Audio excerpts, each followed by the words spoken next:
திருச்சிற்றம்பலம். இன்றைக்கி சிவபூஜைக்கு உண்டான புஷ்பங்கள் எடுத்திருக்கோம். அதோட லிஸ்ட்டு ஒரு பகுதியை மட்டும் பார்ப்போம்.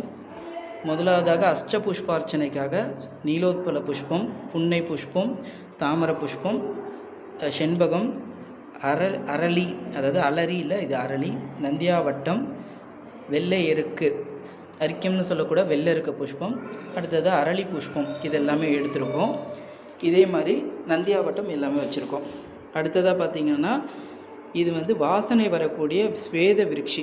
இது சீசனில் மட்டும் பூக்கக்கூடியது, ரொம்ப விசேஷமான ஸ்வேத விருட்சி. இதுதான் அசல் விருட்சி. அது கொன்றை புஷ்பம். அடுத்தது இது கஸ்தூரி அரளி. அதில் 2 கலர், பிங்க் ஒயிட் கஸ்தூரி அரளி.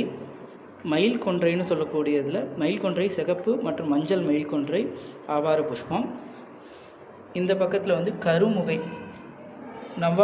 நம்மாழ்வாரோட பாசுரத்தில் வரக்கூடியதும் சைவ திருமுறைகள்